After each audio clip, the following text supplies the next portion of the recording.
Joanne Chrisman faced a financial and emotional nightmare. Backyard gardening couldn't begin to alleviate the heartache and stress that consumed her. Her brother, JP, suffered extensive and critical injuries when the driver of this tractor trailer pulled out in front of JP and crashed into the dump truck he was driving. Firefighters used the jaws of life to rescue him from the wreckage. The two trucks had become entangled, and it took emergency crews nearly 1 hour to remove JP and to life flight him to a Toledo, Ohio hospital. The doctor explained to us that if Jay would be able to make it long term, let's say, it would be residential care 24/7, medical care 24/7. He would probably need oxygen assistance 24/7, and he probably would not have much movement more than just being in bed in that. Joanne and her sisters were terrified by the prospective cost of caring for JP. They knew it could run into tens of millions of dollars. This could have been devastating for the four of us, or we would have potentially had to put him someplace that we felt wasn't adequate for him.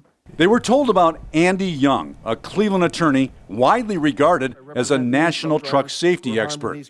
Andy has been an outspoken critic of existing minimum insurance. He believes insurance coverage is grossly inadequate to protect truck drivers and their loved ones involved in devastating accidents. What happens is the minimum insurance doesn't even cover for these catastrophic losses, forcing these folks who are hurt to be on Medicare, Medicaid, and Social Security disability.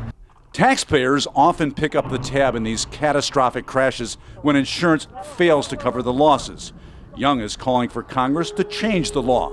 He says minimum insurance coverage hasn't gone up. Are you better off than you were 4 years ago? Since Reagan was president, and the cost of a stamp was only 15 cents. The limit has been set at $750,000 since 1980.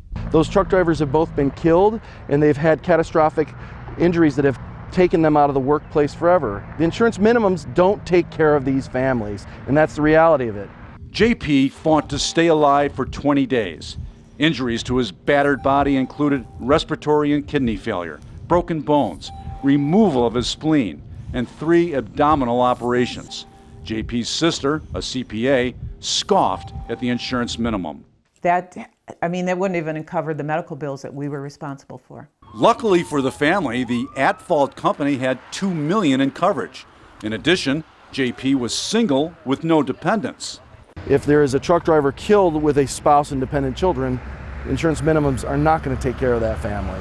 What makes matters worse is the $750,000 in minimum coverage is per crash, not per victim.